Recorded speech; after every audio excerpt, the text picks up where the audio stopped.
If you remember the story, Musa was being raised in the palace of the Pharaoh, and eventually when he punched the Egyptian, and the viziers turned against him, Pharaoh turned against him, so Musa flees for his life. Musa flees for his life. He runs away from Egypt, and he has no food, no money, just the clothes on his back, and he flees to the valley of Midian, the valley of Madian in the Quran. And he himself is a refugee. He himself doesn't even know where he's going to go. And imagine the fear, the panic, the uncertainty that Musa has. When he gets to the valley, as the Quran tells us, he sees a well that was surrounded by shepherds, jostling, shoving with one another, trying to feed their flock. And as the Quran tells us, there were two ladies with their flock away from the crowd. So he goes to them and he says, "Ma khatbukuma, what is the matter with you?" قالتا, they said, "We cannot feed our sheep until the rest of these men leave.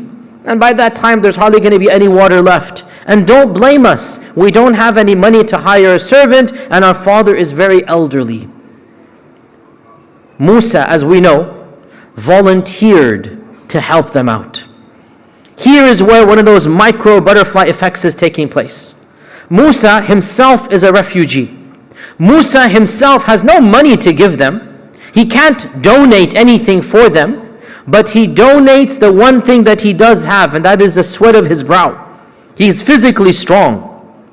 So he volunteers to take the flock, and he gives the sheep water. He hands the sheep back to the ladies, and then, like the Quran says, he walks away from them. No need to chit-chat, no need to do anything more. Keep it dignified and decent. He walks away from them and he sits under a tree. And he makes that beautiful Quranic dua that I hope all of you memorize and make regularly.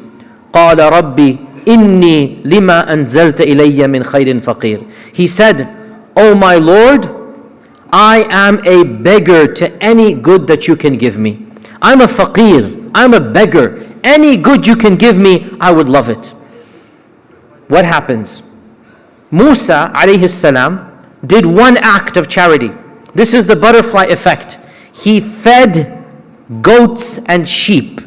That's the good deed he did. Or you can say he helped out two ladies that needed to be helped.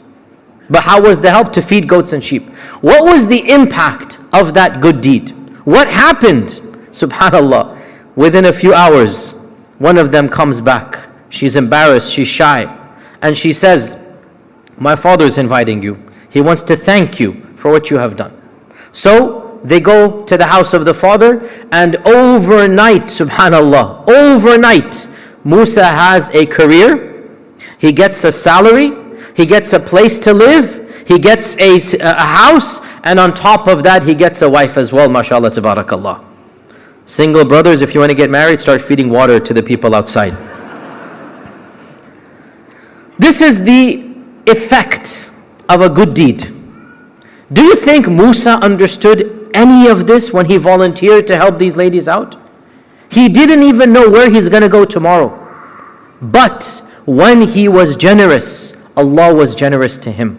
When he did a good deed, the butterfly effect comes into effect here. And he has no idea the consequences of his actions, what's going to happen. But subhanAllah, everything opens up.